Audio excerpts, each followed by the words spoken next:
y'all, Minister Rashena here, and I want to talk about what it means to live in the power of the resurrection.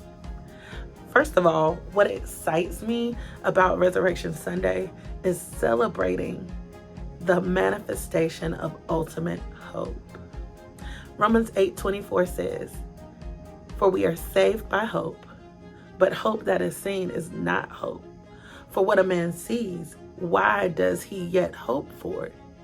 But if we hope for that which we see not, then we wait for it patiently and eagerly." And to the early followers of Christ, Jesus' resurrection was hope manifested. Throughout the crucifixion story, we hear talk of how the believers' faith began to waver. Now, these were people who walked with Jesus. They talked with Jesus.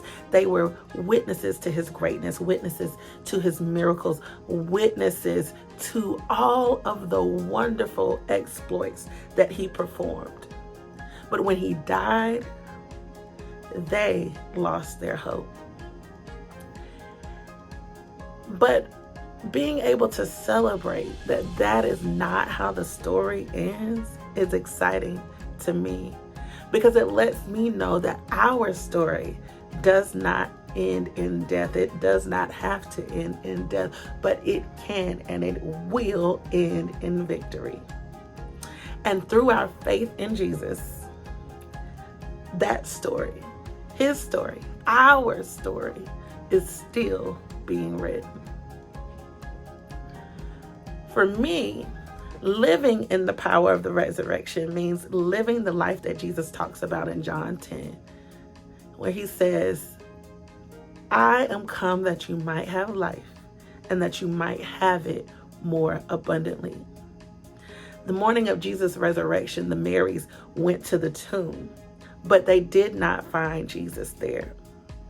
And for me, living in resurrection power means living above people's perceptions, people's expectations, people's thoughts on what you are or what you should be.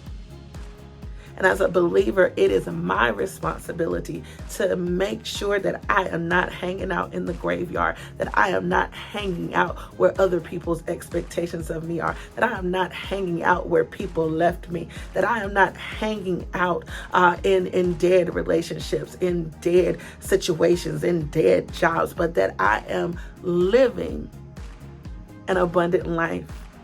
And if I am resurrected with Christ, then that means I am taking advantage of every opportunity, every open door, every way made, all for the glory of God.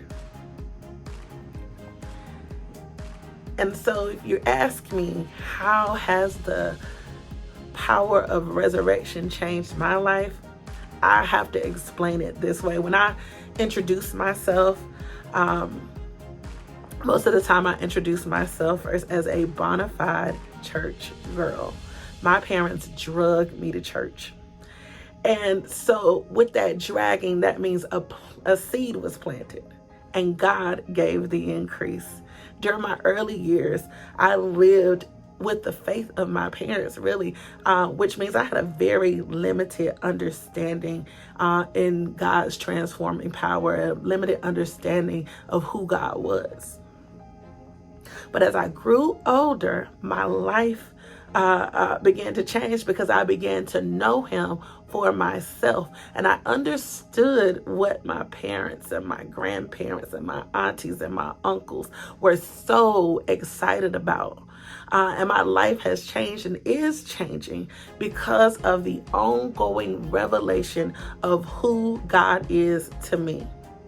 Knowing God for myself has elevated my life in more ways than I can really begin to say here, but I have elevated faith. I have extra confidence. I have a strong desire to share the love of Christ with all of those who I come in contact with. And for me, that is how you live a resurrected life.